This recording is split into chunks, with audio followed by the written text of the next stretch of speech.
Here's our 2014 Monte Bello. This is now the 52nd vintage that we've made Monte Bello. This is coming from the driest year on record from any vineyard in California, especially here at Monte Bello. We had a third of average rainfall. And as a result, just this immense water stress on the vines. I mean, they were really beginning to run out of water leading into harvest. It was our earliest harvest in our history. The entire vineyard was picked in the month of September, which has never happened at all in our entire time of growing and making wine here. But all varieties ripened well. We got full physiological ripeness. The fruit came in, destemmed, we berry sorted as typical, fermented, and it really came down to this vintage requiring careful maceration, not pushing the tannins too far, because it was one of those years where tannins were rapidly extracting.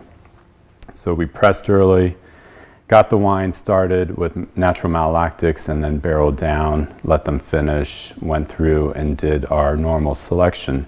So this year, roughly 19 parcels, I believe, were put together out of 28 that were possible. And we tasted everything blind. We brought in a lot of the Cabernet parcels, some of the very classic blocks of the vineyard of the oldest vines, and then a fair amount of Merlot. So we have 18% Merlot, 5% Franc, and 2% Petit Verdot. So Petit Verdot was the one variety that really did struggle through the drought. There was only a small area of the ranch that actually produced Petit Verdot of intense quality to make it into the blend. But you could definitely smell on the nose just that really intense Monte Bello character, rich kind of cassis fruit. It's a little bit more in kind of the red spectrum of fruit for Monte Bellos, and a little bit of that red licorice, black olive, tobacco. It even has kind of an attractive quality, I think, coming from the Cab Franc, which is kind of a juniper berry. It gives it just this nice little raciness and aromatic, kind of a perfume. And this wine is entirely aged in brand new barrels for generally 18 months, as was probably the case with the 14.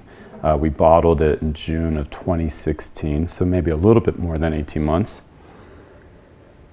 And so it's just got, again, a beautiful quality of American oak coming through on the nose. You know, that nice toasted oak.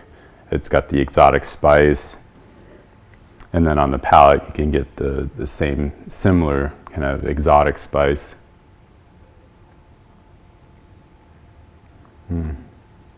It's a really seductive Monte Bello.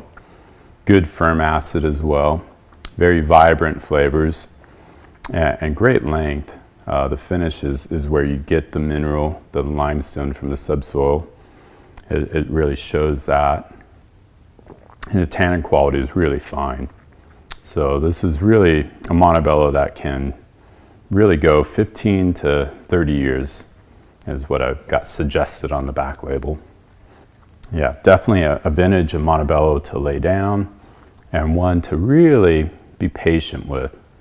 I think with the right amount of bottle age, this wine will really begin to show just that fabulous quality of that vintage right around 10 to 12 years from release. And then, it will cruise from there on out for the 30-year period. And then definitely be something that you would pair with a very big, rich meal.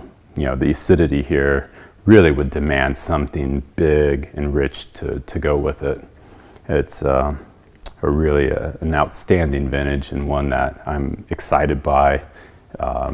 Really gorgeous quality, and one that I have great hopes for the future as it ages out. I hope you get a bottle and can lay it down and enjoy it just as much as I will. This is a vintage I've got in my cellar at home, and I will be drinking well over the future.